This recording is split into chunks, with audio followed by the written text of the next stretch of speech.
Terima kasih Bapa pada sore hari ini Tuhan. Kau melihat setiap hati kami, kerinduan kami Tuhan untuk beribadah, mendekat kepadamu Tuhan, pribadi lepas pribadi. Oleh sebab itu kami tidak mau melihat keadaan kami tidak mau melihat masalah-masalah kami, tapi kami mau memandang Engkau Tuhan, fokus dengan Tuhan. Dan kami mau mendekatkan diri kepada melekat lebih lagi Tuhan bersama Engkau. Kami percaya Bapa kuasa-Mu Tuhan sanggup menolong kami, menyelamatkan kami, memulihkan keadaan kami, menyelesaikan semua masalah kami. Bersama Engkau Yesus tidak ada yang mustahil. Kami percaya Tuhan, bersama Yesus ada jalan keluar, ada pertolongan, ada kesempatan Tuhan, ada solusi. Kami mengucap syukur Bapa. Biarlah Roh Kudus Engkau bertahta Tuhan di atas pujian umat-Mu. Sore hari ini Engkau memberkati ibadah raya sore ini Tuhan. Kami peralaskan semua di dalam satu nama Tuhan Yesus Kristus. Kau mengurapi semua hamba-Hamba-Mu yang terlibat di dalam pelayanan ini, baik di bawah mimbar, di atas mimbar. Semuanya Tuhan, satukan hati kami, berikanlah kiranya kami, oh Tuhan, Roh-Mu untuk membuat kami Tuhan terus berkenan Tuhan melayani Engkau. Terima kasih, kami mempersembahkan yang terbaik Bapa. Di dalam nama Tuhan Yesus Kristus kami berdoa. Haleluya, kami menyembah Engkau, memuji, memuliakan nama-Mu. Amin. Haleluya Yesus. Mari buka hati kita mau menyembah Dia. Bajak hati kita mau berhubungan dengan Tuhan. Oh, melekat dengan Tuhan kita, satu-satunya Allah yang kita sembah. Oh Yesus,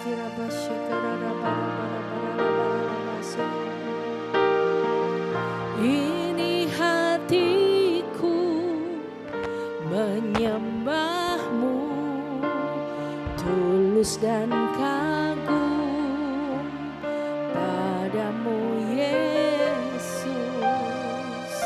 Ini hatiku tak sempurna, perlu campur tangan-Mu dalam hidupku.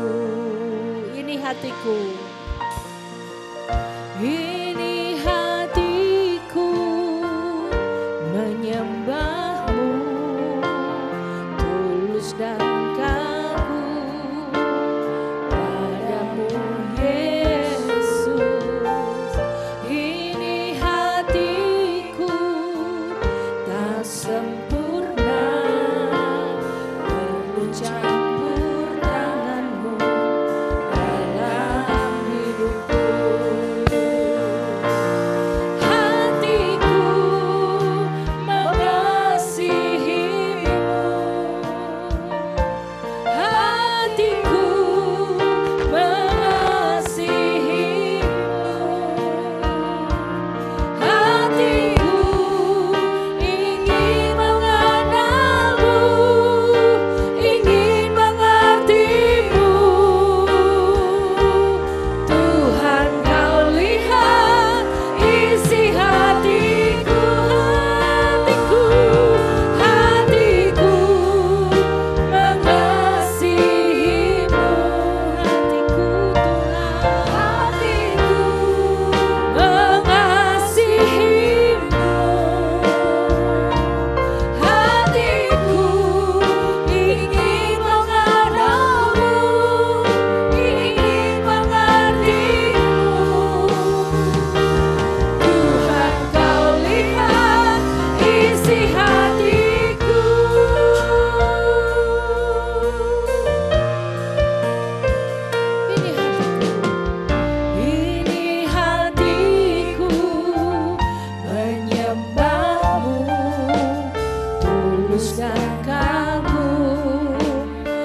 Bapak Ibu Saudara terkasih, kita mau terbuka di hadapan Tuhan. Mari membangun, ambil kesempatan membangun cinta kita kepada Tuhan. Membangun hubungan roh dengan Tuhan kita, dengan Roh Kudusnya. Biarlah kiranya Roh Kudusnya boleh menganugerahkan kepada kita kesempatan pada sore hari ini. Untuk kita boleh melekat dengannya, kita berhubungan dengannya, kita menyembah Dia. Merupakan satu momen yang paling berharga yang tidak tergantikan oleh apapun saat kita bisa berkenan di hadapan Tuhan. Untuk kita boleh menyembah Dia. Mari buka hati dan kita sembah. Katakan dengan sejujurnya, dengan sesungguh-sungguh bahwa kita sangat mengasihi Dia. Tanpa Tuhan kita tidak bisa berbuat apa-apa. Tanpa Tuhan kita mati. Tanpa Tuhan kita tidak punya apa-apa. Mari kita menyembah Dia, mengasihi Dia dengan sungguh-sungguh lebih lagi. Haleluya.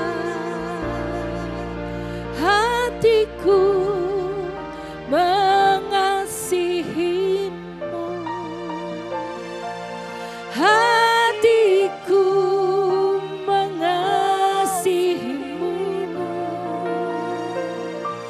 Hatiku ingin mengenalmu, ingin mengertimu. Tuhan, Kau lihat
kebaikan-Mu. Terima kasih Tuhan. Terima kasih Bapa. Terima kasih Yesusku. Oh, sungguh ku bersyukur ya Roh Kudus. Engkau hadir di sini. Engkau ada di tengah kami Tuhan. Kami menghormati Engkau. Kami mengagungkan Engkau. Kami menjunjung tinggi hadirat-Mu Tuhan. Seperti Engkau berbicara kepada Petrus bertanya, apakah Engkau mengasihi aku? Bahkan sampai 3 kali Engkau menanyakannya. Sebab Tuhan, manusia mudah berubah. Tetapi Engkau Tuhan Allah yang tidak pernah berubah. Oleh sebab itu biarlah kiranya Engkau tambahkan Tuhan hati kami dengan kekuatan dan kuasa-Mu. Berikanlah kiranya kemurahan-Mu, kuasa-Mu untuk memberikan kami Bapa. Kasih karunia-Mu Tuhan. Untuk kami tetap maju melangkah dalam segala keadaan. Dalam menghadapi apapun juga yang kami harus tanggung di dunia ini Tuhan. Biarlah cinta kami tidak pernah pudar. Cinta kami terus menyala kepadamu. Terus mengasihi Engkau Bapa di dalam segala hal. Mengingat beban berat yang telah Engkau tanggung di salib-Mu Tuhan. Begitu besar pengorbanan-Mu bagi kami.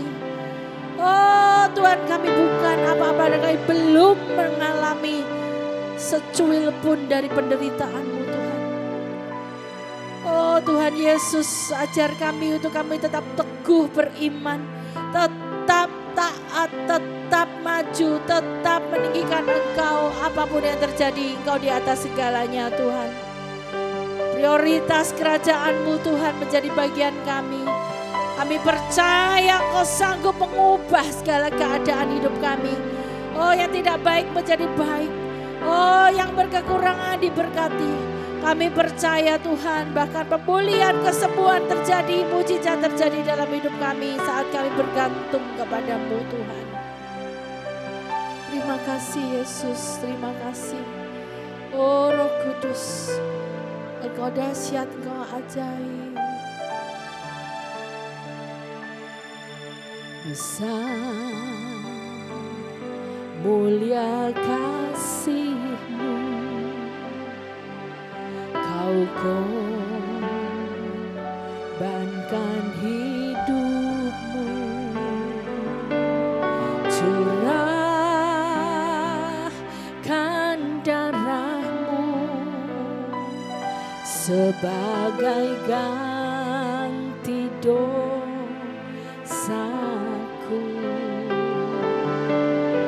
Kau berikan harapan di dalam kesesakan. Agunglah perbuatan-Mu, Yesus Tuhan penebusku. Karena kasih-Mu yang selamatkanku, menyucikan dan menebus hidupku. Ku naikkan syukur buat pengorbanan-Mu, Maha mulia dan terindah Kau Yesus.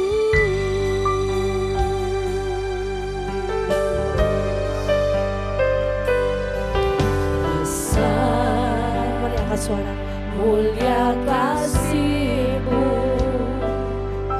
Kau korbankan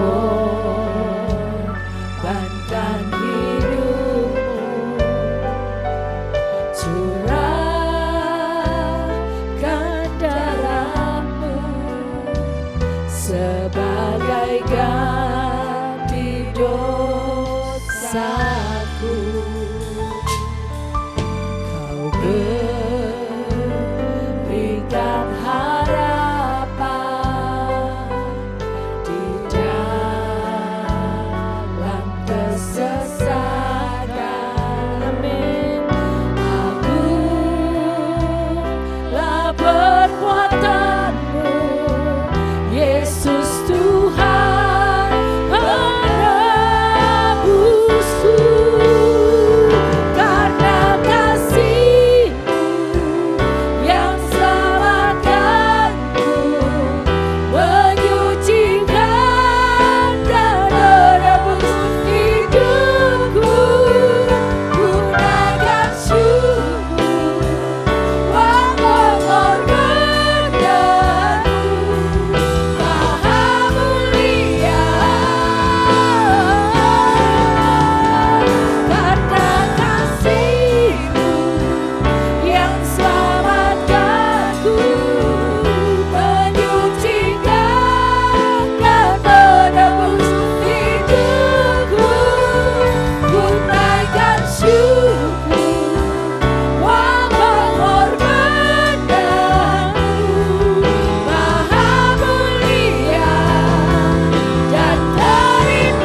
Namamu indah, Engkau maha mulia Tuhan. Tuhan kami yang agung, Tuhan kami yang perkasa. Kami mengucap syukur Engkau andalan hidup kami. Kami mau tetap bersamamu Tuhan. Apapun yang terjadi kami tidak akan pernah menyangkali iman kami. Di dalam nama Yesus ada sukacita, ada pemulihan, ada kesembuhan, ada kekuatan baru. Yang percaya beri sorak-sorai tepuk tangan bagi Allah kita. Haleluya, haleluya, haleluya. Siapa percaya Tuhan kita hadir di tengah kita. Merasakan hadirat Tuhan, amin. Pulang bawa mujizat, amin. Yes, haleluya. Beri salam satu dengan yang lain. Katakan shalom. Sukacita, God bless you. Haleluya.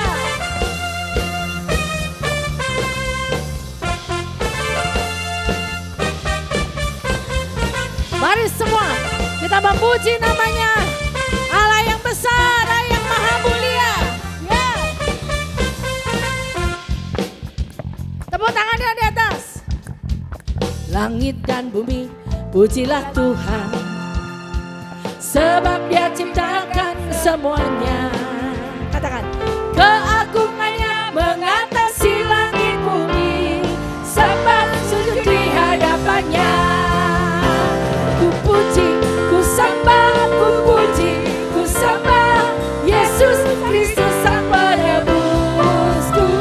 Ku puji, ku sembah, ku puji, ku sembah Yesus Tuhan dan Rajaku. Haleluya, haleluya, amin, haleluya, amin, haleluya, amin, haleluya, amin.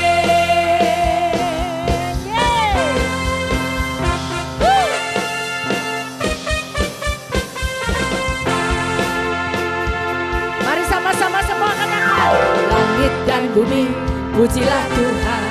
Sebab apa? Sebab Dia ciptakan semuanya. Keagungannya mengatasi langit bumi, sembah sujud di hadapannya. Ku puji, ku sembah, ku puji, ku sembah Yesus Kristus Sang Penebusku. Ku puji, ku puji, ku sembah, ku puji, ku sembah Yesus Tuhan dan Rajaku. Oh, haleluya, haleluya, amin, haleluya, amin, haleluya, amin, haleluya, amin.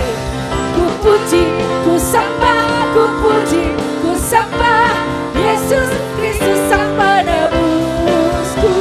Ku puji, ku sembah, ku puji, ku sembah Yesus Tuhan dan Raja. Ku puji, ku puji, ku sembah, ku puji, ku sembah Yesus Kristus Sang Penebus. Ku puji, ku sembah, ku puji, ku sembah Yesus Tuhan dan Raja. Haleluya, masuk. Haleluya, amin, haleluya, amin, haleluya, amin, haleluya, amin, haleluya. Semua, amin. Tepuk tangan yuk. Haleluya, amin, amin, haleluya. Mari bersukacita. Amin. Haleluya, haleluya, amin,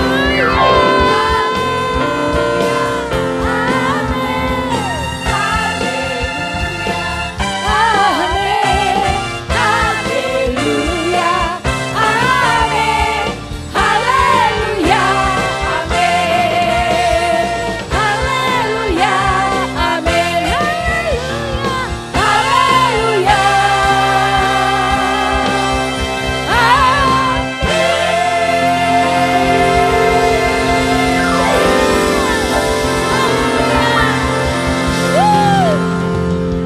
haleluya. Yesus Tuhan kita layak dipuji dan disembah, amin. Mari kita mengatakan haleluya yang paling keras bagi Tuhan kita. Satu, dua, tiga. Haleluya.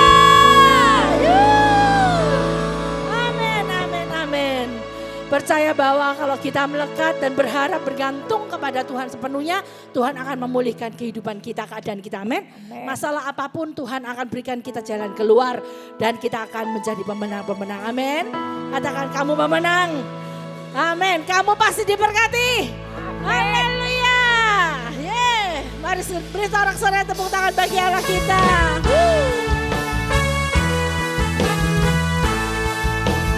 Percaya Yesus Tuhan kita, Gusti Yesus yang memberkati, membereskan masalah kita. Amin. Urip iki pancen akeh masalah, kadang tekane gonta-ganti.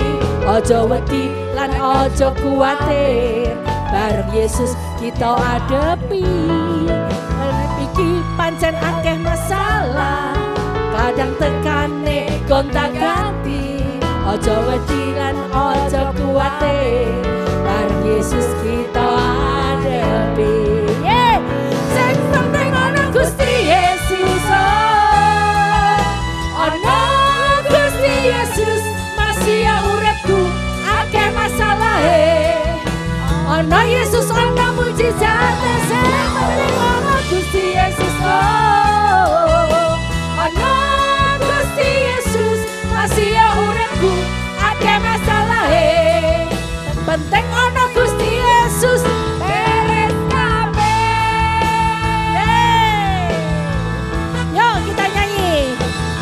Urip iki pancen akeh masalah, kadang tekane gonta-ganti. Ojo wedi lan ojo kuwatir, bareng Yesus kita adepi. Urip iki pancen akeh masalah, kadang tekane gonta-ganti. Ora mesti ojo wedi lan ojo kuwatir, bareng Yesus kita adepi. Coba sing penting ana Gusti Yesus,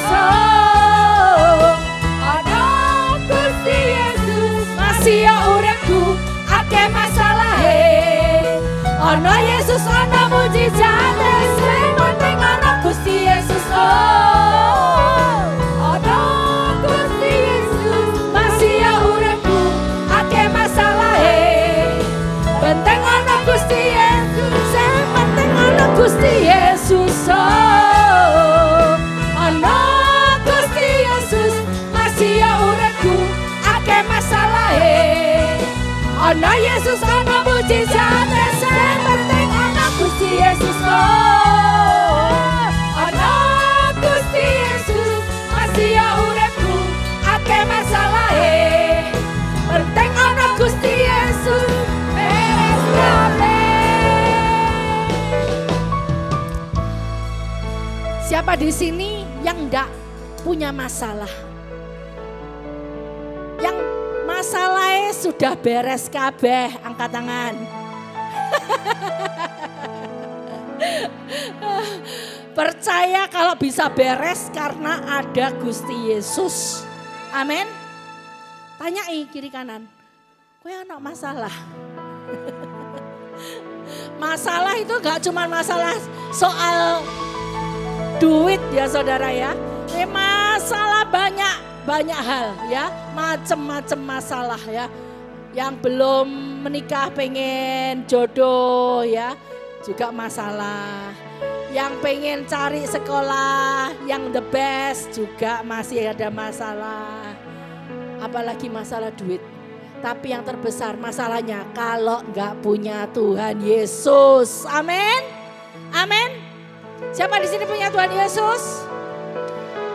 Kasih tangan. Pasti ono mujizat. Yeay, haleluya. Pasti ono mujizat. Wow, haleluya, yes. Urip iki pancen akeh masalah, kadang tekane gonta-ganti.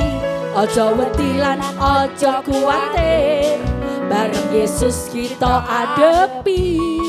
Urip iki pancen akeh masalah, kadang tekane gonta-ganti. Ojo wedi lan ojo kuwatir, bareng Yesus kita adepi. Waduh, sing ana Gusti Yesus, ana Gusti Yesus,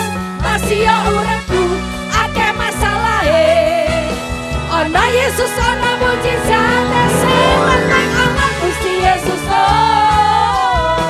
ana Gusti Yesus masih ya uripku akeh masalahe penting ana Gusti Yesus sing penting ana Gusti Yesus ana Gusti Yesus masih ya uripku akeh masalahe ana Yesus ana mujizat sing penting ana Gusti Yesus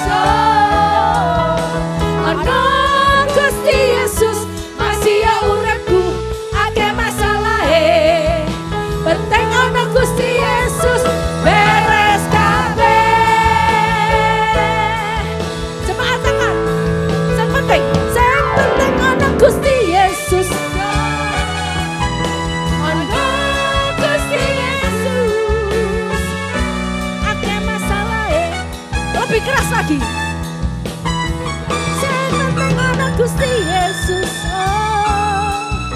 ana Gusti Yesus penting ana Gusti lagi ya sing penting ana Gusti Yesus ana Gusti Yesus masih uripku akeh masalahe ana Yesus ana mujizat sing penting ana Gusti Yesus ana Gusti Yesus masih uripku akeh masalahe penting ana Gusti Yesus beres kabeh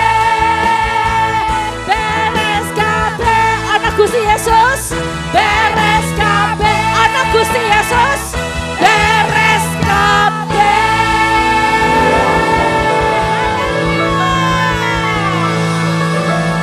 haleluya haleluya kalau Tuhan sudah membuka pintu tidak ada yang bisa menutupnya amin sebab Tuhan kita dahsyat. Beri kemuliaan sekali lagi bagi Allah kita yang dahsyat. Haleluya. Berkat Tuhan bercurah atas kita sore hari ini saudara. Mari kita percaya, bersukacita karena Tuhan kita baik. Haleluya. Kasih setiamu nyata bagiku. Hikmat kebajikan. Hikmat kebajikan tersedia bagiku. Sebab Allah sanggup limpahkan segalanya,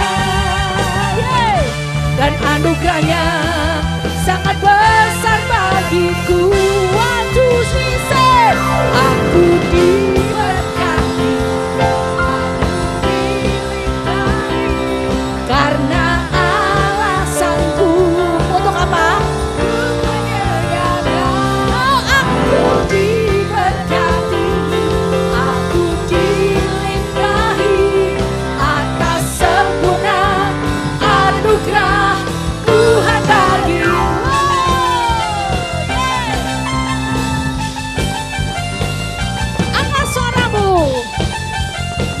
Ya, kita nyanyi bagi Tuhan. Oh, kasih setiamu, kasih setiamu nyata bagiku. Amin, amin, amin. Hikmat kebajikan tersedia bagiku. Sebab Allah sanggup limpahkan segalanya, dan anugerahnya sangat besar bagiku.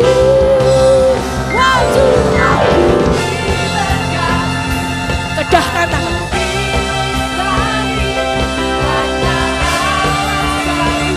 Untuk apa? Supaya aku diberkati.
bagiku atas sempurna anugerah Tuhan bagiku.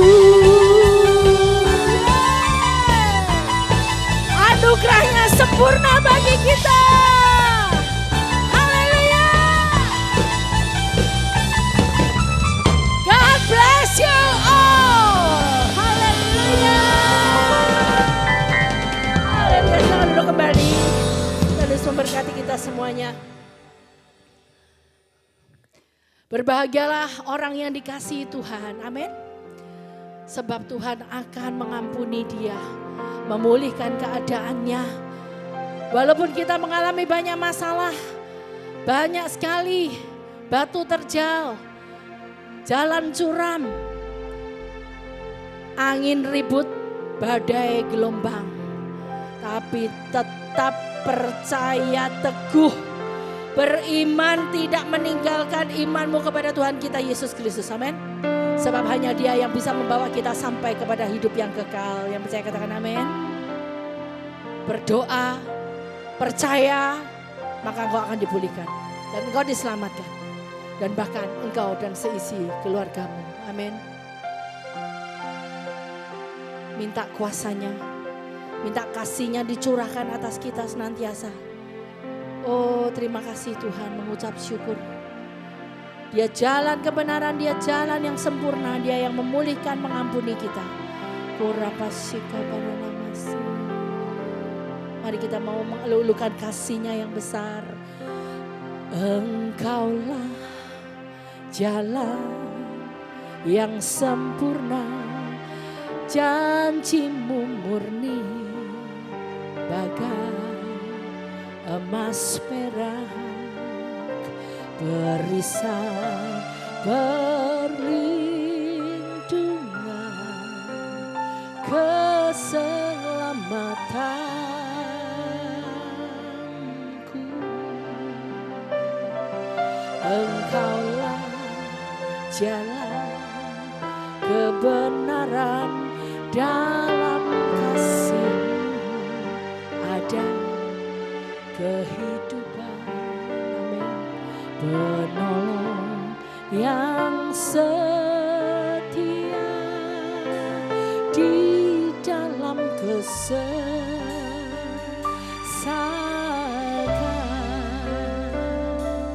bagaikan langit yang membentang. Katakan, begitu luas kasih Tuhan, tiada terhitung.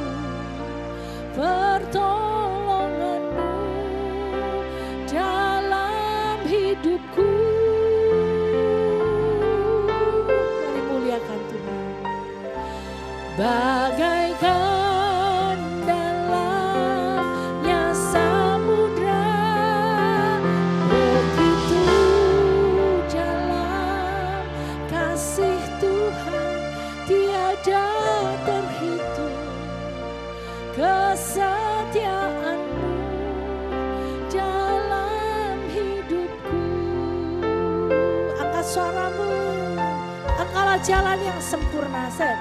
Engkaulah jalan yang sempurna, janji-Mu murni bagai emas perak, perisai perlindungan, keselamatanku.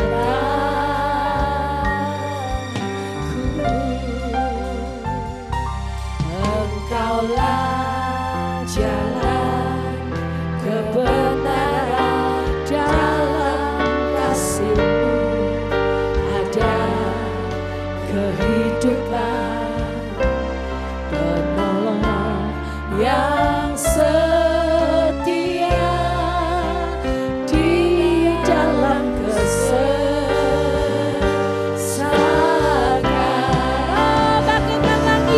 bagaikan langit yang membentang, begitu luas kasih Tuhan,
tiada terhitung Tuhan berkat-berkat-Mu dalam hidup kami ya Bapa.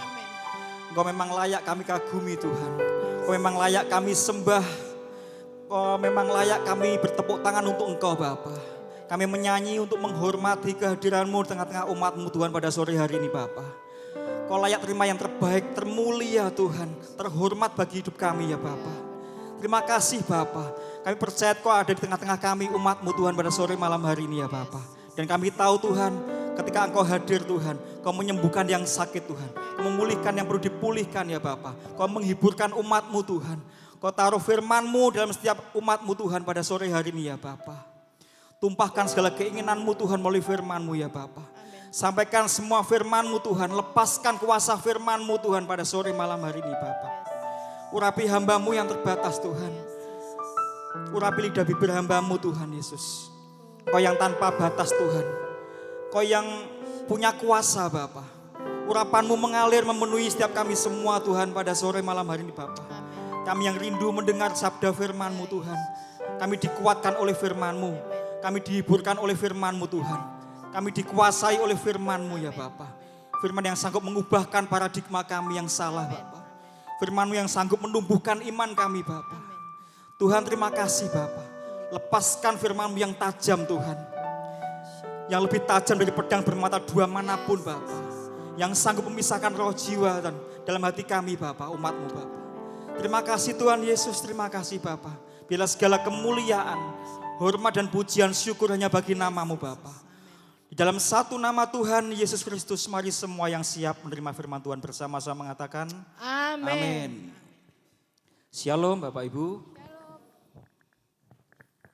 Siapa yang hari ini siap mendengar firman Tuhan? Angkat tangan, kita belajar firman Tuhan pada sore malam hari ini.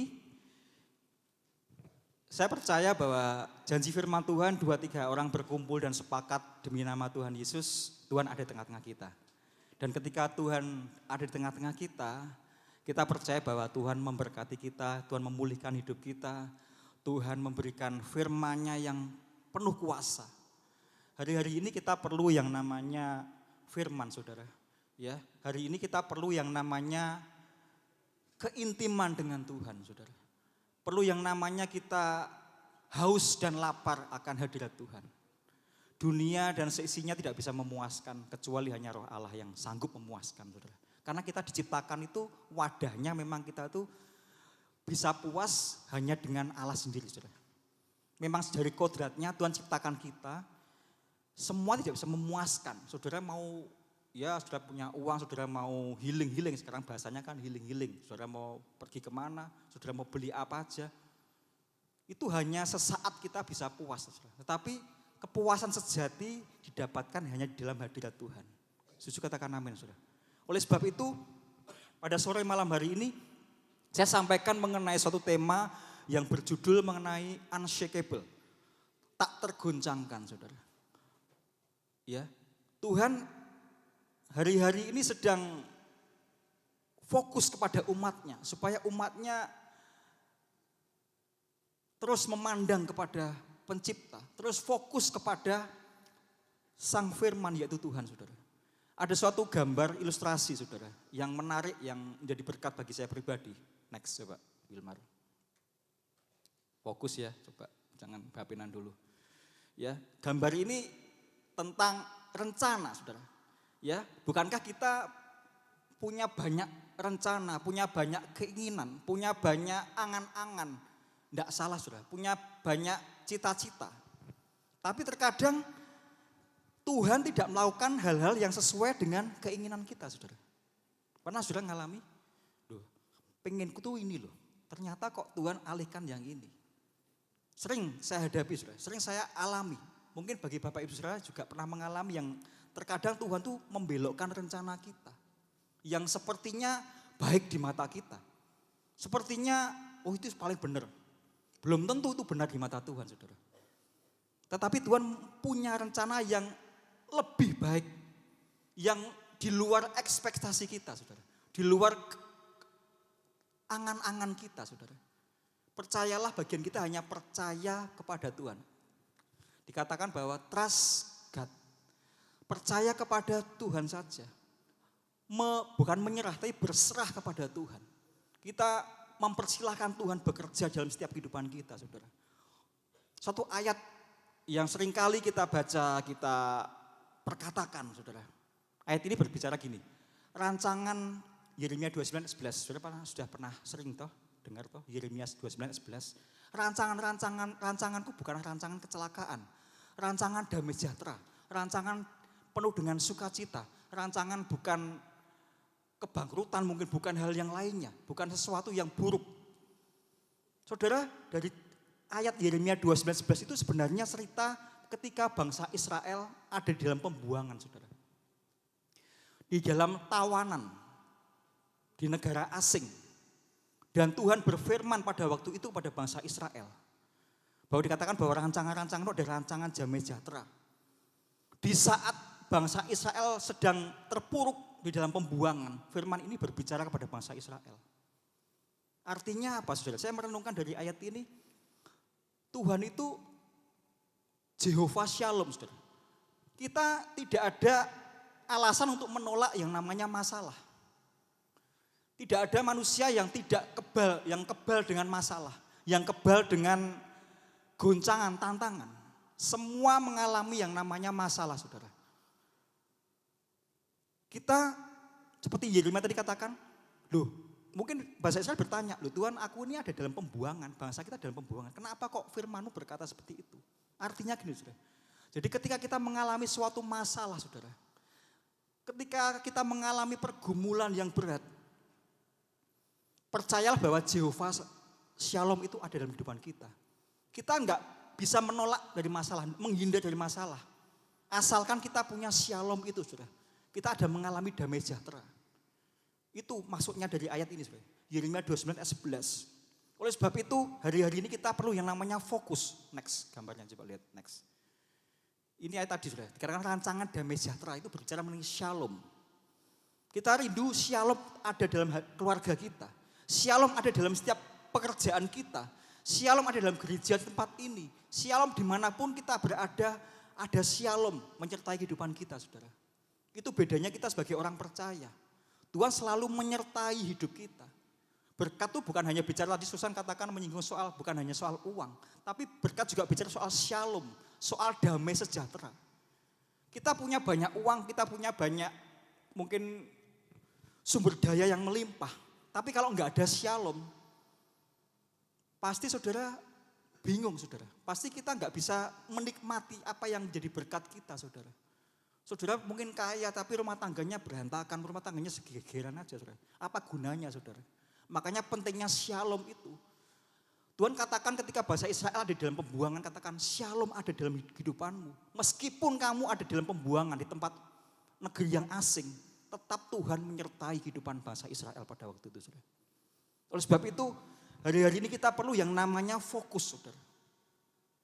Fokus itu bicara soal, kalau Alkitab katakan dalam Yakobus 1 ayat 8 katakan sebab orang yang mendua hati tidak akan tenang dalam hidupnya. Mendua. Tadi pagi saya contohkan saudara di tempat itu di belakang lihat handphone ini. Saya di sini, kalau saudara enggak fokus, saudara pasti melihat di belakang handphone ini. Mungkin bisa alat musik, bisa saya. Tapi kalau kita fokus, kita hanya melihat satu titik ini aja, saudara. Itu fokus, tidak mendua. Mata kita meskipun dua, tapi tetap arahnya ke hal yang satu yang kita tuju, saudara. Fokus bicara soal tidak mendua hati. Fokus juga bicara soal tetap konsisten, terus menerus. Fokus bicara soal berani merelakan yang lainnya. Kadang kita enggak berani merelakan yang lainnya. Ketika ada jam waktunya ibadah hari Minggu, kalau orang enggak fokus kepada Tuhan, kita pasti enggak rela. Wah ini acaranya asik ya. Jamnya kok ya pas sama ibadah 4:30 sore. Aku pasti ada undangan. Ada janjian sama teman, saudara. Orang kalau enggak fokus tuh pasti tidak merelakan yang satu, saudara. Tapi kalau orang fokus tuh berani merelakan, enggak, ini enggak penting lah. Aku lebih fokus kepada A atau B. Pilihan tergantung dari saudara, saudara. Itulah fokus, saudara. Enggak mendua hati, tetap konsisten, berani merelakan yang satu, berani menyingkirkan, ini enggak penting lah, enggak terlalu penting. Itu namanya orang yang fokus kepada Tuhan, saudara. Begitu juga dengan hal-hal yang rohani, saudara. Mari kita banyak disibukkan dengan pekerjaan. Hari-hari ini banyak, saya punya tetangga juga orang sales. Dia kadang kalau akhir bulan tuh ngeluh, saudara. Wah, kerjaan ini belum selesai. Ya, istilahnya multitasking. Banyak kerjaan yang harus dia kerjakan, saya serabutan. Akhirnya dia bingung, saudara, kebingungan. Seringkali cerita, ngeluh, ngomong, ini targetnya belum selesai, yang ini begini. Dia punya beberapa usaha, saudara. Ya, sehingga menyibukkan dirinya. Ya, sehingga tidak fokus kepada satu hal. Begitu juga dengan hidup kita. Iblis itu suka dengan anak Tuhan yang apa, saudara? Yang sibuk dengan pekerjaannya dan lupa dengan Tuhan, saudara. Ingat ceritanya Maria dan Marta, saudara. Dua saudara ini, Marta dikatakan Tuhan, kamu ini loh menyusahkan, kamu khawatir dan menyusahkan dirimu dengan beberapa hal. Sedangkan Maria dipuji sama Tuhan. Satu hal yang tidak bisa diambil daripadanya Maria. Maria kenapa, saudara? Dia duduk dekat dengan kaki Yesus. Dia fokus kepada Tuhan, saudara. Ingat ketika minggu lalu kita memperingati kenaikan Tuhan Yesus, saudara. Di hari Pentakosta, murid-murid melihat dengan matanya sendiri ketika Yesus naik terangkat ke surga. Murid-murid fokus sampai Tuhan naik terangkat ke surga. Dilihat oleh beberapa murid pada waktu itu. Dan akibatnya apa, saudara? Saudara lihat malaikat menjumpai murid-murid dan berkata kepada murid-murid, Tuhan yang kamu lihat itu, Tuhan nantinya akan datang kembali untuk menjemput kamu. Artinya ada hal-hal yang supranatural yang dikerjakan oleh para malaikat pada waktu itu. Begitu juga dengan hidup kita, saudara. Kalau kita ingin mengalami sesuatu yang secara supranatural, mujizat terjadi, mari kita fokus kepada Tuhan Sang Firman itu, saudara. Amin, saudara. Kitab Ulangan pasal yang ke-20 ayat 8. Musa pernah berkata, ini cerita tentang hukum perang, saudara. Kalau kamu tidak fokus, kalau kamu setengah hati, kalau kamu lemah hati, kalau kamu takut, pulang, tidak usah ikut perang. Saya waktu membaca ini, kenapa ya? Karena satu orang itu bisa mempengaruhi yang lainnya, saudara. Saya pernah baca saya googling ya tentang pengaruh. Manusia itu satu orang itu bisa mempengaruhi berapa ratus orang. Ada videonya, saudara. Makanya hukum perang ini kalau kamu takut, lemah hati, kalau kamu ragu-ragu, tidak fokus, lebih baik kamu pulang, tidak usah perang. Saudara baca di Ulangan 20 ayat 8. Musa mengatakan demikian pada bangsa Israel pada waktu, pasukan Israel. Begitu juga dengan hidup kita, saudara. Hari-hari ini kita sedang mengalami yang namanya peperangan rohani, saudara. Bukan peperangan secara darah dan daging, tapi peperangan di alam roh, saudara. Kita perlu yang namanya fokus kepada Tuhan. Ingat Elisa ketika minta double porsi rohnya Elia. Elia katakan apa kepada Elisa? Permintaanmu sukar. Tetapi jika kamu bisa melihat aku terangkat naik ke surga, kamu akan mendapatkan itu. Elisa fokus, dia melihat Elia angkat Tuhan hidup-hidup, saudara. Dengan kereta berapi, saudara. Dan Elisa mendapatkan double porsi dari rohnya Elia. Itu orang-orang yang fokus kepada Tuhan, saudara. Jadi fokus itu orang yang enggak mendua hati. Ya Tuhan, ya hantu. Banyak orang sekarang ini kalau enggak gagal dalam pekerjaannya, aku ikut Tuhan kok gagal. Itu loh ada paranormal. Paranormal itu padahal itu dekat loh, artinya dekat normal. Kok orang yang gak normal kok diparani, saudara. Orang yang setengah normal kok tambah dicari, dimintai nasihat, saudara. Itu kan orang yang sudah, kalau Pak Gembala katakan hoflok, saudara ya. Hoflok, saudara. Jadi mari pada malam hari ini, next Pak, saya tulis, saudara, ke arah mana kita melihat. Nah ini, saudara, tadi fokus tadi tidak mendua hati, konsisten terus menerus, dan berani merelakan yang satu. Next. Ini, saudara, saya tulis ke arah mana kita melihat, ke arah situlah pikiran dan hatimu condong. Saudara, misalnya saudara berjalan-jalan ke mall, kemana, saudara melihat sesuatu yang menarik pikiranmu, menarik hatimu. Pasti saudara akan ingat terus dan saudara lihat terus. Pengen memiliki, misalnya waduh bajunya bagus. Membayangkan kalau ini tak pakai, wah keren gitu ya saudara. Meskipun harganya mahal. Makanya kemana arah matamu melihat, pastilah hati dan pikiranmu condong. Pertanyaannya hari-hari ini kita condong kemana saudara? Apa kita lebih banyak ke hal-hal yang secara jasmani, yang hal-hal yang tidak kekal nilainya atau hal-hal yang kekekalan, saudara. Itu yang menjadi pertanyaan kita, saudara. Makanya hukum fokus itu kalau orang itu fokus ke mata, fokus ke telinga, ke pikiran, ke tubuh, tetap fokus, pasti akan hidupnya akan berhasil, saudara. Mari saya lanjutkan satu hal yang menarik pada malam hari ini, sesuatu yang pelajaran yang berharga, yang perlu kita pelajari, saudara, tentang unshakable, tentang yang tak tergoncangkan. Kita buka kitab Ibrani pasal yang ke-12. Kita akan baca bersama-sama kitab Ibrani pasal yang ke-12. Ibrani pasal yang ke-12, mulai ayat yang ke-25 sampai dengan ayat yang ke-29. Kita akan baca bergantian, saudara. Saya akan baca 25, Bapak Ibu, ayat yang ke-26 dan seterusnya. Nanti yang terakhir kita baca bersama-sama. Yang sudah menemukan ayatnya, katakan ya, enggak amin Ya kita baca ya, saya baca ya. Ibrani 12, 25. Jagalah supaya kamu jangan menolak Dia yang berfirman, sebab jikalau mereka yang menolak Dia yang menyampaikan firman Allah di bumi tidak luput, apalagi kita jika kita berpaling dari Dia yang berbicara dari surga. 26.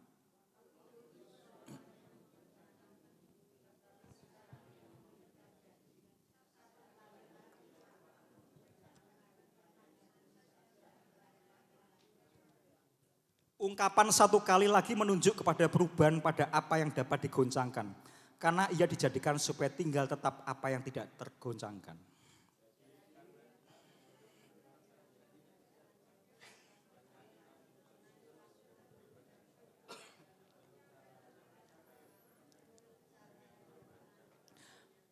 Bersama-sama 2, 3. Sebab Allah kita adalah api yang menghanguskan. Amin. Saudara, saya menemukan dari beberapa ayat yang kita baca pada hari ini, ya coba kembali ke PowerPoint-nya dulu. Yang pertama saudara lihat ayat yang ke-25 saudara. Dikatakan apa? Jagalah supaya kamu, next. Jagalah supaya, terus, nah ini. Jagalah supaya kamu jangan menolak Dia yang berfirman. Sebab jikalau mereka yang menolak Dia yang menyampaikan firman Allah di bumi tidak luput, apalagi kita, jika kita berpaling dari Dia yang berbicara dari surga. Saudara, ada ayat kunci pada malam hari ini. Kuncinya di ayat yang ke-25 ini, saudara. Kita lihat 2 poin tentang menolak dan berpaling, saudara. Menolak, saudara. Menolak itu artinya menghindar. Next, ada saya tulis itu. Menolak itu kalau saya temukan di dalam Alkitab Sabda, saudara. Bahasa Yunani-nya paraitomai. Ya, saya belajar tentang ayat ini, saudara ya. Yang pertama artinya menghindar dari Tuhan. Yang kedua menjauh. Yang ketiga mengesampingkan. Yang keempat apa? Mengabaikan. Saudara dikatakan jangan kamu menolak Dia. Jangan sampai hidup kita dikatakan menghindar. Menghindar apa? Menghindar dari Tuhan yang punya aturan. Mencari-cari alasan. Sekarang ini banyak kalau mungkin seorang dinasehati firman Tuhan oleh hamba Tuhan.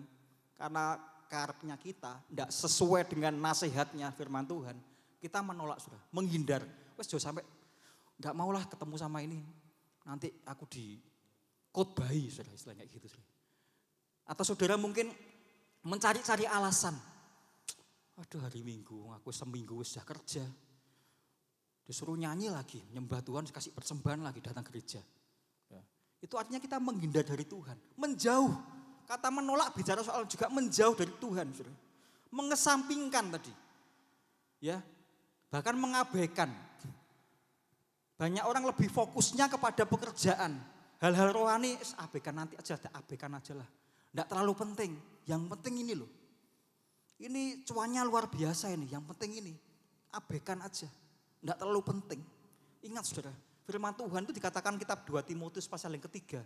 Bahwa segala tulisan yang diilhamkan Allah bermanfaat untuk apa pertama? Mengajar, menyatakan kesalahan, memperbaiki kelakuan, dan apa satunya? Mendidik orang dalam kebenaran. Ini pegang poinnya saudara. Kenapa kita dikatakan jangan sampai kita menghindar dari Tuhan. Jangan sampai kita menjauh dari Tuhan. Jangan sampai kita mengesampingkan Tuhan, mengabaikan Tuhan. Firman Tuhan yang dinafasi. Terjemahan mengatakan dinafasi oleh Allah itu bermanfaat untuk tadi mengajar, untuk menyatakan kesalahan, memperbaiki kelakuan, mendidik orang dalam kebenaran. Bayangkan kalau hal ini kita abaikan, saudara. Dari ayat 25 ini kita katakan jangan sampai kamu menolak Dia yang berfirman. Bukankah seringkali kita firman itu harusnya firman pedang bermata dua. Saya juga kena, saudara juga kena. Jangan sampai, oh ini firman cocoknya harusnya untuk si A. Kenapa kok si A gak datang yo? Rugi. Loh, saudara, itu firman bukan untuk orang lain, saudara. Firman untuk kita sendiri, untuk saya juga, saudara. Saya dapatkan ini juga untuk saya sendiri, juga untuk saudara semua. Pedang bermata dua, saudara. Oleh sebab itu mari kita rubah paradigma kita. Jangan sampai kita firman itu untuk orang lain, firman itu untuk kita sendiri. Untuk mendidik kita, mengajar kita pribadi, untuk menyatakan kesalahan. Kalau saya gambarkan Alkitab firman Tuhan itu seperti kaca, saudara. Saudara yang perempuan atau sekarang ini laki juga ya berlama-lama di kaca, saudara. Ngaca. Aku ini wis ganteng belum ya? Kadang-kadang orang kurang pede. Wah, rambutku kok sudah ubanan, tak semir gitu ya, misalnya kayak gitu. Wah, ini kok ada jerawatnya. Kita berlama-lama di kaca. Begitu juga kalau kita bisa melihat aku itu sampai sejauh mana toh kedalamanku dengan Tuhan. Saudara perlu berlama-lama dengan firman Tuhan. Kita mengaca, benar enggak tuh aku ini? Perkataanku benar enggak ya?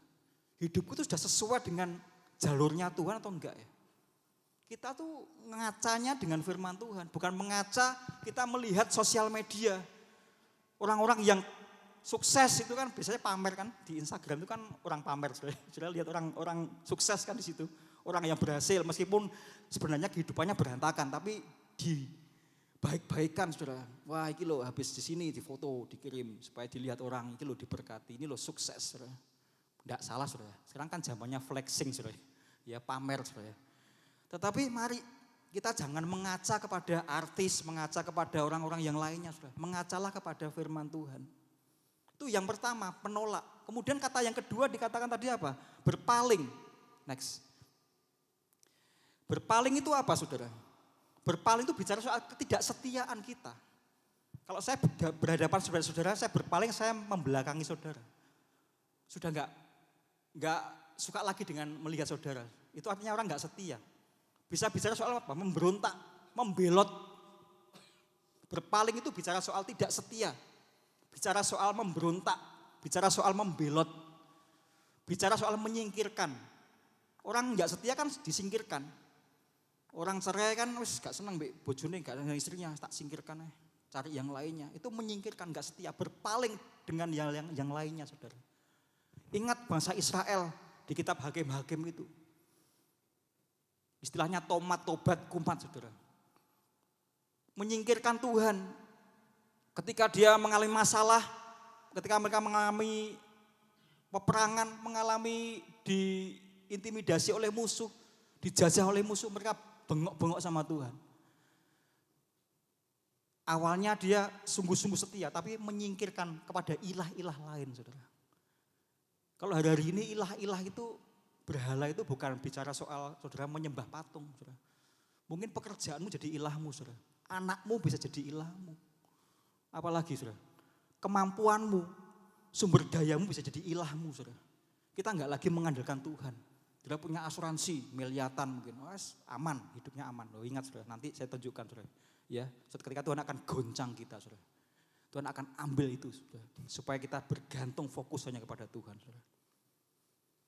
Jadi dua hal ini, saudara. Yang pertama tadi, kita jangan menolak, jangan berpaling kepada Tuhan. Next, saudara. Kenapa, saudara? Next, enggak usah ini. Next. Ini janji Tuhan, saudara. Saudara, saya mau tanya, saudara. Saudara paling tahu janji Tuhan itu apa? Coba sebutkan, saudara. Janji Tuhan apa? Diberkati, janji Tuhan. Aku diberkati, dipulihkan, itu janji Tuhan. Disertai Tuhan, disembuhkan, itu janji Tuhan. Tapi kadang saudara lupa ada satu janji yang saudara enggak suka ini. Kita lihat Ibrani 12 ayat 26. Waktu itu suaranya menggoncangkan bumi. Tetapi sekarang ia memberikan janji. Apa janjinya? Satu kali lagi aku akan menggoncangkan bukan hanya bumi saja, melainkan langit juga. Ayat ini yang paling enggak disenangi kita, saudara, termasuk saya, saudara. Waduh, janji Tuhan kan Janjinya kan dipulihkan, itu janji. Tapi ini juga janji Tuhan, saudara. Suatu ketika Tuhan akan menggoncangkan hidup kita. Hari-hari ini kita merasa aman-aman aja, pekerjaanku aman, keluargaku aman-aman aja. Ada saatnya Tuhan akan menggoncangkan hidupmu, saudara. Bukan berarti Tuhan itu jahat, bukan berarti Tuhan itu supaya kita binasa, saudara. Nanti saya tunjukkan, saudara. Ya, tidak banyak orang punya pemahaman tentang janji bahwa Tuhan akan buat goncangan dalam kehidupan orang percaya. Dikatakan apa? Satu kali lagi aku akan menggoncangkan, bukan hanya bumi saja, tapi juga langit aku goncangkan. Kalau sehari-hari ini saudara merasa aman, wis gak mungkin lah ada goncangan. Safe, pekerjaanku juga safe. Apalagi saudara, tokoku juga aman. Pelayananku juga aman. Suatu ketika Tuhan akan goncangkan, saudara. Ini ayat firman Tuhan, kita bilangan katakan apa? Bilangan 23 ayat 16. Next, 19. Dikatakan apa? Ini iya dan amin. Dikatakan apa? Allah bukanlah manusia sehingga ia berdusta. Bukan anak manusia sehingga ia menyesal. Dikatakan apa? Masakan ia berfirman dan tidak melakukannya atau berbicara dan tidak menepatinya. Manusia bisa janjinya bisa meleset. Manusia janjinya bisa gak tepat, saudara. Janjinya Rabu, datangnya Jumat. Bahkan hari Minggu, saudara. Apalagi janji jam 5 latihan, datangnya jam setengah 7. Itu kan sudah meleset jauh, saudara. Berapa meter jauhnya, saudara. Apalagi janji manusia itu enggak tepat. Tapi kalau Tuhan bilang berjanji, janjinya satu kali lagi akan menggoncangkan. Saudara perlu waspada, perlu bersiap, kita perlu ngerti. Ini bagian dari hidup orang percaya. Bukan hanya aku terima janji berkat, iya, aku terima pemulihan, amin. Aku terima disertai Tuhan, disembuhkan, iya. Tapi satu janji ini jangan saudara lupakan. Makanya banyak orang hari-hari ini syok, saudara. Banyak orang kecewa sama Tuhan karena enggak lupa bahwa satu janji Tuhan ini harus digenapi dalam kehidupan orang percaya, saudara. Saudara ingin posisi aman, saudara. Siapa yang pengen posisinya aman, saudara? Semua pasti pengen, saudara. Lita aja yang angkat tangan, saudara enggak pengen. Lita angkat tangan. Pengen posisi aman, saudara. Dasar kita harus kuat, saudara. Kita lihat Kolose 2:7. Kolose 2:7. Di Alkitab aja. Kolose 2:7. Dikatakan apa?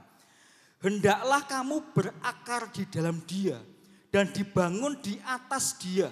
Hendaklah kamu bertambah teguh dalam iman yang telah diajarkan kepadamu dan hendaklah hatimu melimpah dengan syukur. Saudara mengakar, ngoyot, saudara. Kalau tanaman tuh ngoyot dalam, saudara. Tidak mudah dicabut. Begitu juga dengan yang namanya goncangan, saudara. Ketika saudara punya dasar firman yang kuat, ingat saudara, Matius 7 ya kalau saya, ayat 24. Bahwa orang yang bijaksana itu adalah orang yang mendirikan rumahnya di atas batu. Benar ya, 7:24, Matius 7:24. Ketika ada angin besar, ada goncangan besar, bertahan saudara. Bedanya yang di atas pasir. Sama-sama, enggak kelihatan, mungkin hari-hari ini kita enggak kelihatan, loh, buktinya aku aman. Mari kita perkuat fondasi kita, saudara. Dasar kita harus mengakar. Jangan sampai Tuhan melihat akar kita enggak kuat, saudara. Ketika kita mengalami goncangan, ketika Tuhan goncangkan ekonomi kita, goncangkan hidup kita. Kita syok, kita merasa Tuhan kok jahat. Wah, aku ini sudah melayani, aku sudah 33 tahun di gereja ini. Oh, aku ya setia, enggak pernah absen. Absen saya selalu A, enggak pernah C. Kalau di sekolah kan absen, kalau banyak absennya itu merah, saudara. Ini absennya enggak pernah datang. Tapi ngalami yang namanya goncangan. Ketika fondasi kita kuat, akar kita kuat, saudara. Apapun dari sisi manapun Tuhan goncangkan, kita tetap stay, tetap solid, tetap kuat, saudara. Amin, saudara. Makanya fokus kepada firman, fokus kepada Tuhan. Ya, fokus kepada Sang Firman. Saudara, bangsa Jepang, saudara tahu Jepang ya, negara Jepang itu kan familiar dengan yang namanya badai, familiar yang namanya dengan gempa bumi, tsunami. Bahkan tsunami itu yang menciptakan, yang asalnya kata tsunami itu juga orang Jepang, saudara. Yang menciptakan, yang mengukur ketahanan itu, badai tornado itu juga orang Jepang. Namanya Fujita. Makanya dikatakan bandanya itu skala Fujita. Kenapa orang Jepang kok Gini saudara, orang Jepang itu kalau membangun sebuah bangunan, karena gara-gara di daerah Jepang itu banyak gempa, mudah untuk roboh. Orang Jepang itu kalau membangun bangunan yang tinggi khususnya, diuji coba saudara. Bagaimana dasarnya kuat apa enggak? Kalau ketika dasarnya masih ada goncangan goyang, dirobohkan lagi saudara. Dasarnya dibangun lagi, didaur ulang lagi, maksudnya dibangun kembali, dihancurkan lagi, dibangun lagi. Supaya fondasinya kuat saudara, supaya bertahan ketika mengalami gempa saudara. Itu contoh dari tentang goncangan saudara. Next, sekarang pertanyaannya saudara, mengapa toh Tuhan kok ada goncangan? Next, terus. Nah ini saudara, saya tulis mengapa harus ada goncangan. Ibrani 12 tadi 26 saudara. Dikatakan apa? Waktu itu suaranya menggoncangkan bumi, tetapi sekarang ia memberikan janji. Satu kali lagi aku akan menggoncangkan bumi, bukan hanya bumi saja, melainkan langit juga. Next. Yang pertama, kenapa toh? Ayat 27 dikatakan apa? Ungkapan satu kali lagi menunjuk kepada perubahan pada apa yang dapat digoncangkan, karena ia dijadikan supaya tinggal tetap apa yang tidak tergoncangkan. Saudara, goncangan itu mengapa terjadi saudara? Supaya ada perubahan dalam hidup kita saudara. Ada hal-hal yang mungkin kotor dalam hidup kita, yang perlu disingkirkan. Misalnya sudah malas ibadah, malas bersekutu dengan Tuhan, malas membaca firman Tuhan. Ketika orang sedang mengalami kebingungan, saudara doanya kencang saudara, benar nggak saudara? Biasanya kan gitu saudara. Kalau mengalami masalah berat, saudara dengan nyanyi, nangis, nyembah, nangis, sungguh datang enggak terlambat saudara. Hari tadi ini banyak yang terlambat saudara. Ya ibadah 4:30, datangnya tak lihat waktu WL-nya sudah mulai 4:30 sedikit, masih sepi saudara. Mari jemaat Betani Tuban khususnya, saya rindu kita menghargai yang namanya praise and worship saudara. Kita tuh ibaratnya kita di bumi ini sedang dilatih sama Tuhan untuk menyembah. Nanti di surga itu enggak ada dengar firman, enggak ada saudara. Siang malam itu cuma memuji menyembah Tuhan saudara. Mungkin saudara datang punya anggapan pemikiran gini, jek nyanyi kok, gong firman kok. Loh saudara salah saudara. Praise and worship itu bagian dari kita menyembah Tuhan, bagian dari ibadah kita. Hargai Tuhan, ibadah praise and worship itu bukan tontonan saudara. Ini bukan tontonan, tapi ini mengungkapkan siapa kita di hadapan Tuhan. Saya rindu setiap hari Minggu, mari kita jangan sampai datang terlambat saudara. Hargai praise and worship itu bagian dari ibadah saudara. Banyak orang beranggapan, kok elah ibadah gak penting lah. Ibadah, pujian gak penting. Ingat saudara, penyembahanmu itu adalah barometermu, hubunganmu dengan Tuhan. Ketika kita gak semangat menyembah, itu cermin saudara, hubungan dengan Tuhan tidak intim saudara. Saudara kurang menyembah Tuhan itu bisa bicara soal hilangnya cinta yang mula-mula. Wes gak penting lah menyembah, apalagi nyanyi-nyanyi angkat tangan sorak-sore. Saudara mungkin juga punya kurangnya kerinduan untuk menyembah apa ya saudara? Hati yang mulai dingin. Banyak orang hari ini hatinya dingin dengan Tuhan. Gak suka dengan praise and worship. Gak suka dengan worship, menyembah Tuhan. Worship itu bicara soal bukan karena nyanyinya lagu pelan cepat saudara. Tetapi tentang Tuhan saudara. Ya, makanya dikatakan korban syukur. Waduh masalahku banyak, aku gak iso nek datang nyanyi sih. Banyak masalahku.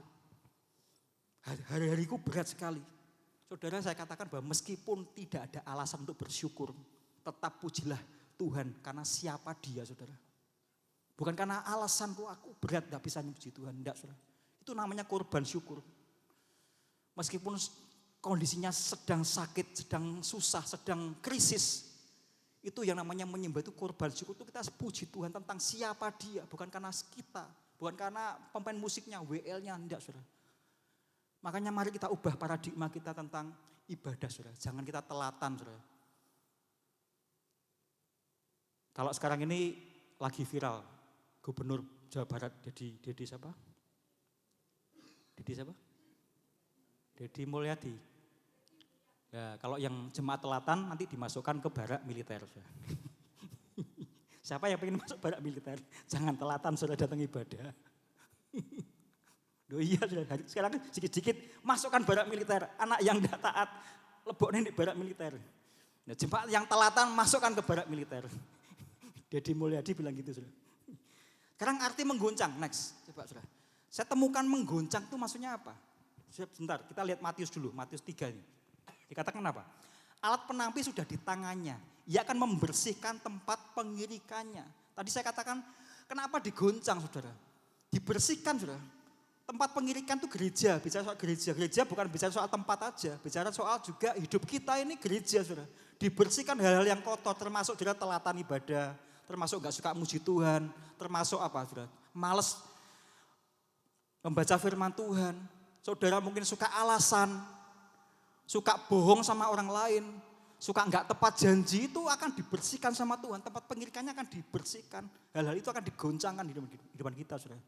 Ya ke dalam lumbung, ke dalam gandumnya, mengumpulkan gandumnya, kita tuh gandum-gandumnya Tuhan. Ke dalam lumbungnya Tuhan. Nanti akan ada pemisahan antara orang fasik dan orang yang benar, Saudara. Next. Saya temukan dalam kitab Daniel, Saudara. Sebelum saya masuk tentang goncangan tadi, Saudara. Daniel 12 ini mengatakan apa? Banyak orang disucikan. Disucikan itu apa, Saudara? Dipisahkan.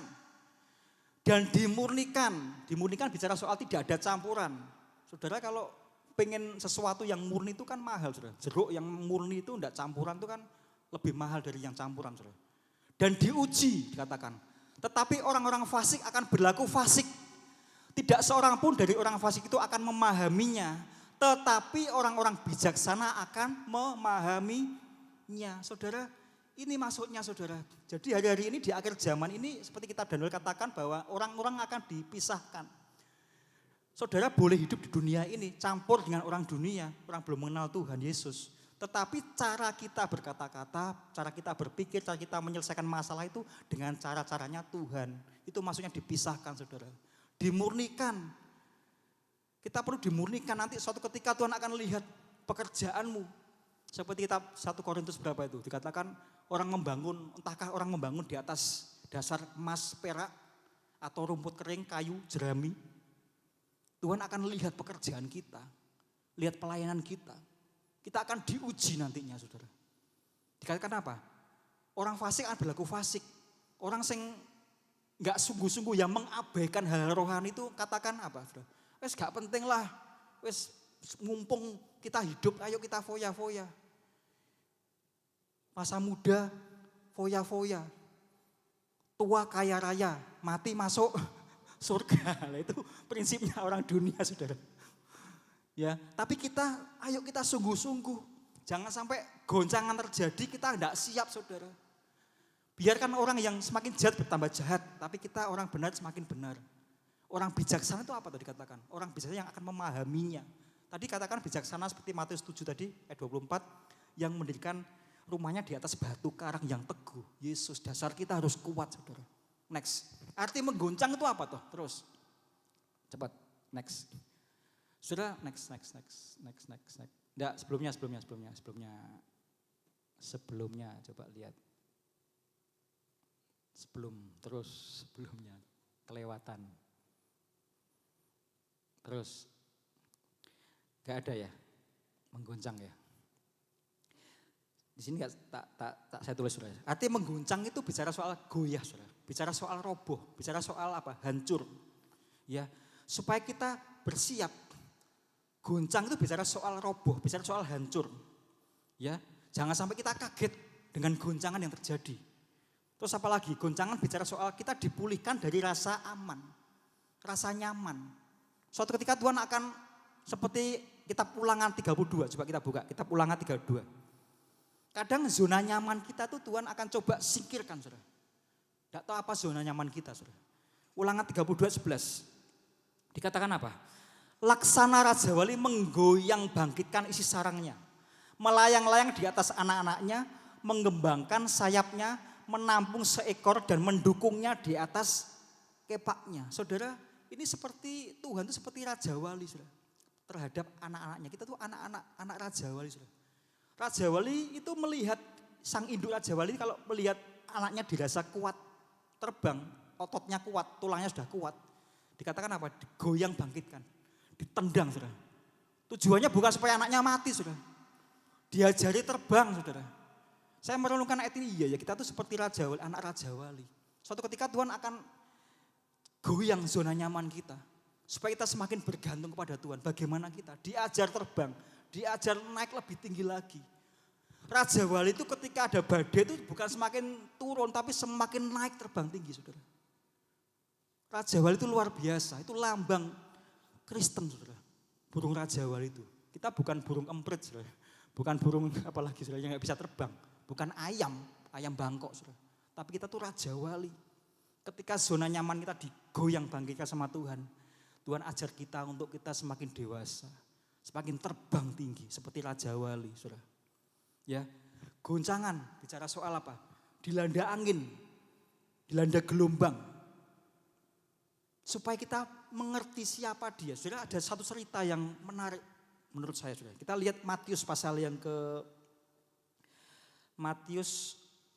yang Markus ya, masuk Markus 4, saudara. Lihat Markus 4. Kita lihat Markus pasal yang keempat. Ini bicara soal goncangan tadi, saudara. Markus pasal yang keempat.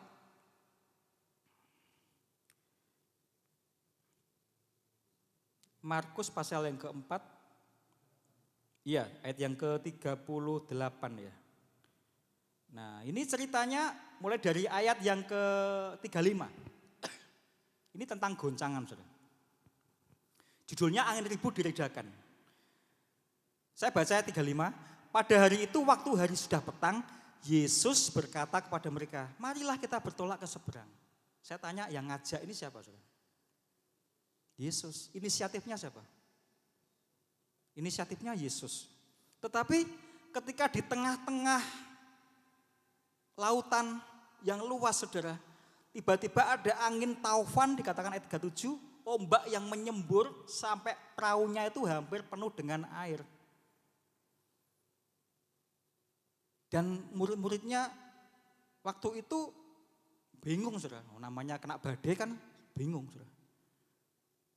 Saya merenungkan ayat ini, loh bukankah ini kan inisiatifnya Tuhan yang mengajak ya Tuhan. Harusnya aman, saudara.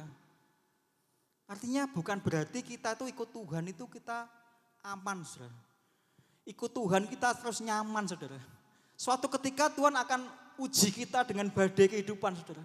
Seperti murid-murid ini. Dan akhirnya ketahuan, saudara. Kita lihat ayat yang ke-41, maaf. Apa dikatakan apa? Mereka menjadi sangat takut dan berkata seorang kepada yang lain, siapa gerangan orang ini? Sehingga angin dan danau pun taat kepadanya. Loh saudara, aneh kan? Yesus yang viral pada waktu itu enggak ngerti murid-muridnya. Mereka cuma murid tapi enggak dalam pengenalannya dengan Tuhan. Siapa orang ini? Taunya murid-murid waktu itu cuma dia seorang rabi, seorang yang ahli yang hebat. Anak tukang kayu Yusuf. Tapi enggak ngerti bahwa Yesus tuh yang mengajak dia itu Yesus yang punya badai, yang punya kehidupan ini, saudara. Artinya apa? Dari sini saya merenungkan ketika kita mengalami masalah, ketika mengalami goncangan, saudara. Kita akan tahu siapa Tuhan yang sebenarnya, saudara. Bukan kata orang, bukan katanya si A, si B, saudara. Kita punya pengalaman dengan Tuhan, itu yang penting, saudara. Makanya dikatakan tadi, janji Tuhan tadi satu kali aku akan menggoncangkan kamu. Supaya kamu mengerti sesungguhnya siapa aku, siapa di balik semua itu, saudara. Mari kita merenungkan dari peristiwa angin reda yang diteduhkan sama Tuhan ini. Mungkin hari-hari ini kita sedang mengalami yang namanya badai yang saya katakan badai yang istimewa, saudara. Yang belum pernah saya ngalami masalah seperti ini. Ya, mungkin saya tidak ngerti, saudara. Kita masalahnya beda-beda, saudara. Seperti yang dialami murid ini. Dia baru tahu bahwa yang meredakan itu Tuhan. Bayangkan, saudara. Ikut Tuhan cuma dia dangkal pikirannya, saudara. Mari kita hari-hari kita fokus, kita perdalam hubungan kita dengan Tuhan. Termasuk cara ibadah kita diperbarui, saudara. Yang telatan, jangan sampai kita masuk barak, saudara. Barak militer. Ayo kita lebih semangat lagi. Ya, seperti Daud itu semangat, saudara. Masalahnya banyak tapi dia datang kepada Tuhan. Ya. Jadi ingin posisi aman, saudara. Yang pertama, saudara, jangan kita menolak dia, jangan kita berpaling kepada dia. Kenapa harus ada goncangan? Supaya ada perubahan dalam kehidupan kita orang percaya. Ya, bukan berarti kita digoncang sama Tuhan, Tuhan jahat, kita supaya binasa, enggak, saudara. Supaya ada perubahan yang dulunya kita suka berkata-kata kotor, mungkin kita suka tidak sungguh-sungguh dengan Tuhan.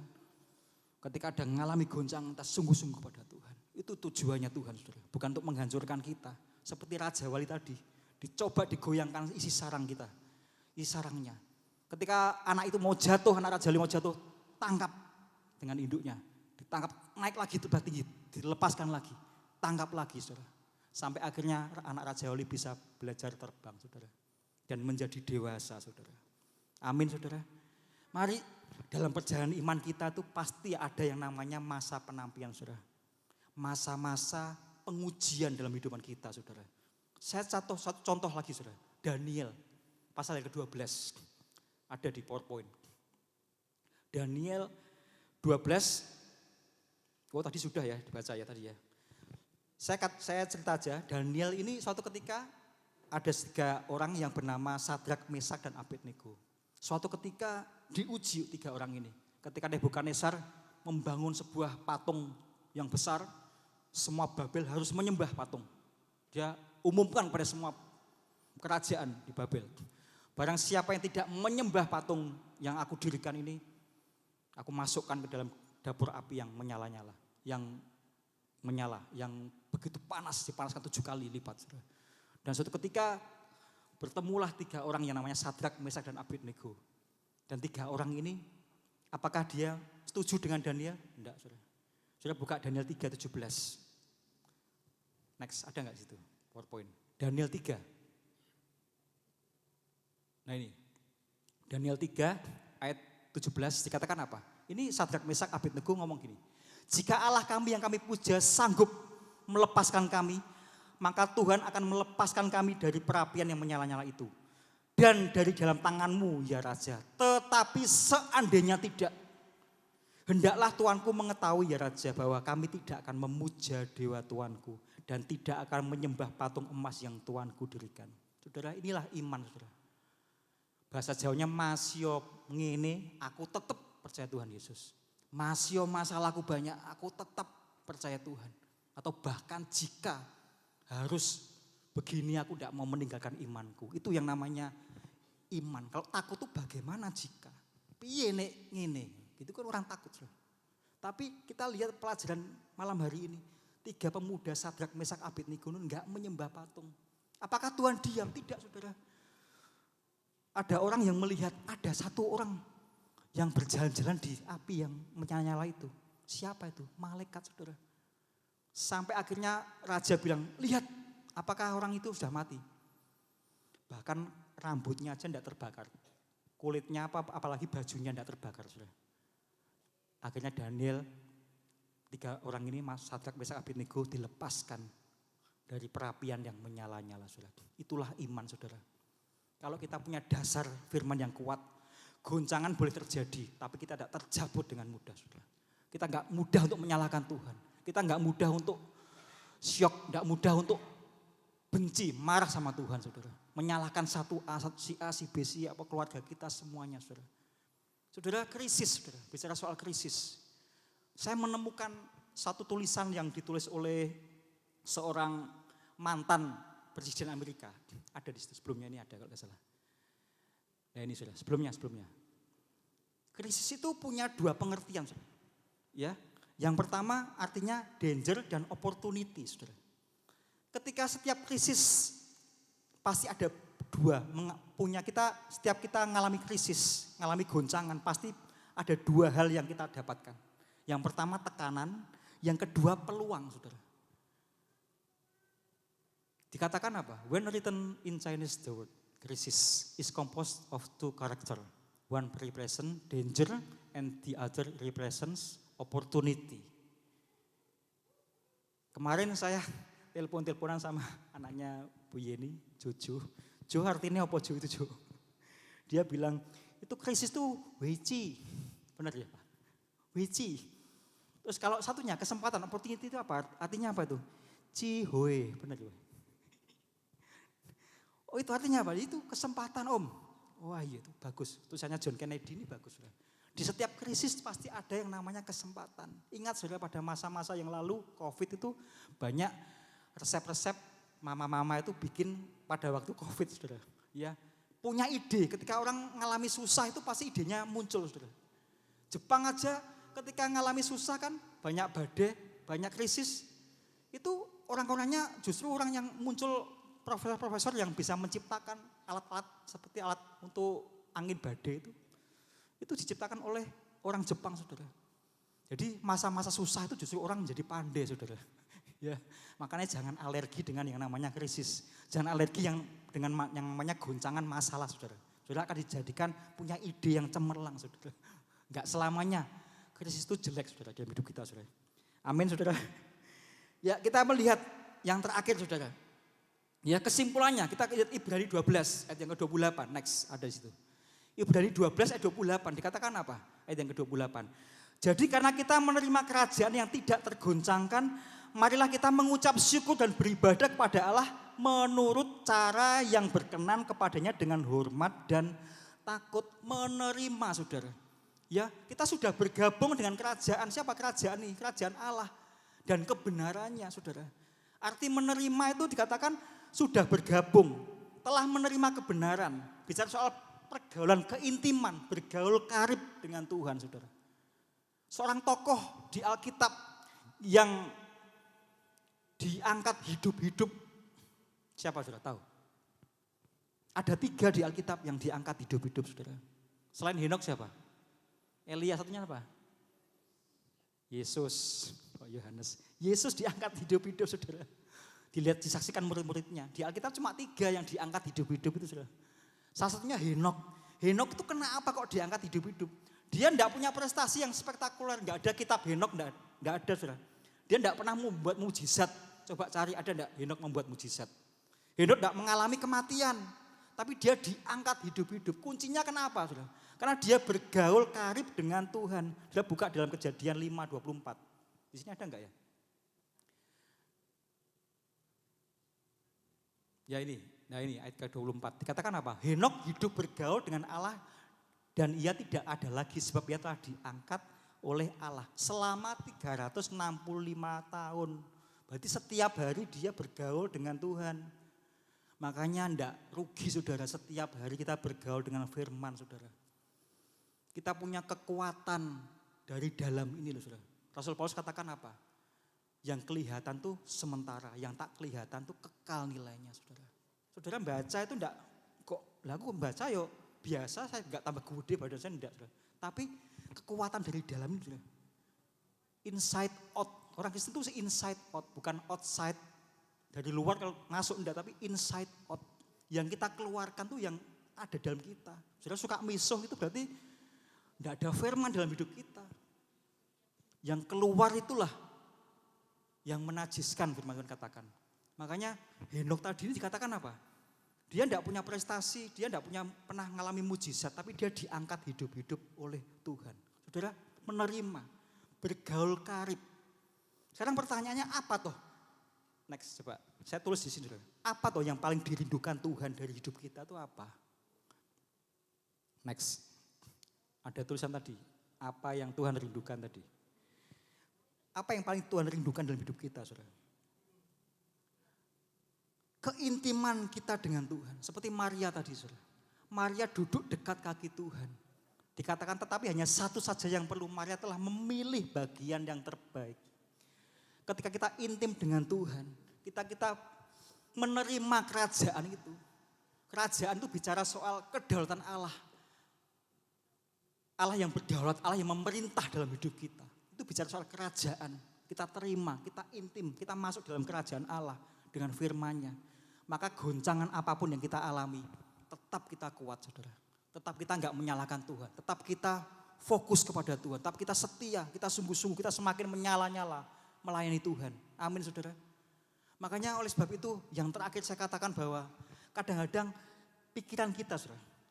Orang tuh menolak firman itu karena pikirannya, saudara. Gak cocok dengan, gak selera lah firman ini, kok firman kok tentang berkat aja. Firman kok tentang kesembuhan aja. Saudara, mari medan pertempuran manusia itu di pikiran, saudara. Bahkan dokter aja katakan orang sakit itu karena banyak pikiran. Pikiran itu seperti spons, saudara. Ada di situ gambar spons, saudara. Kalau sudah pernah nonton film SpongeBob itu, ya itu sudah. Ini sudah, saya gambar ini sudah. Yang masuk itu apa? Kekhawatiran. Spon itu kan gampang nyerap sudah. Kita khawatir, kita serap. Apalagi kebiasaan buruk kita serap. Apalagi emosi. Masuk. Film, sosial media. Jadi yang meracuni pikiran itu yang hal yang di luar. Makanya kita bersihkan dengan kuasa firman, saudara. Rasul Paulus katakan apa? Kami mematahkan setiap siasat orang dan merubuhkan setiap kubu yang dibangun oleh keangkuhan manusia. Untuk menentang pengenalan akan Allah. Kami menawan segala pikiran. 2 Korintus 10 ayat 5.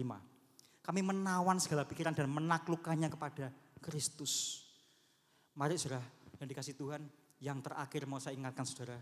Apapun keadaan kita, sadari bahwa Tuhan berkuasa. Tuhan berdaulat atas hidup kita.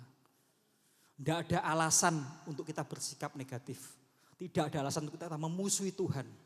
Tidak ada alasan untuk kita berbantah kepada Tuhan. Asal kuncinya kita jangan menolak dan berpaling kepada Tuhan. Goncangan tetap ada. Yang terakhir saya undang pemain musik, singer song leaders. Saya undang bangkit berdiri. Kita akan baca bersama-sama saudara. Satu ayat dalam kitab 1 Korintus 10. Di situ ada PowerPoint-nya. 1 Korintus 10 ayat 13. Di PowerPoint. 1 Korintus 10 ayat 13. Saya undang bangkit berdiri. Saya akan mengakhiri khotbah saya pada malam hari ini. Dan kita akan menerima perjamuan kudus. Kita akan baca sama-sama ayat ini saudara. Saya ambil dari terjemahan bahasa Indonesia masa kini. 1, 2, 3. Setiap cobaan yang saudara alami adalah cobaan yang lazim dialami manusia. Tetapi Allah setia pada janjinya. Kenapa? Yang pertama, ia tidak akan membiarkan saudara dicobai lebih dari kesanggupanmu. Pada waktu saudara ditimpa oleh cobaan. Yang kedua, ia akan memberi jalan kepadamu untuk menjadi kuat supaya saudara dapat bertahan. Amin. Yang setuju firman Tuhan bersama-sama katakan amin. Saya minta kunci F. Ku kan berdiri di tengah badai dengan kekuatan yang Kau berikan. Sampai kapanpun ku kan bertahan karena Yesus selalu menopang. Ku kan berdiri di tengah badai dengan kekuatan yang Kau berikan. Sampai kapanpun, sampai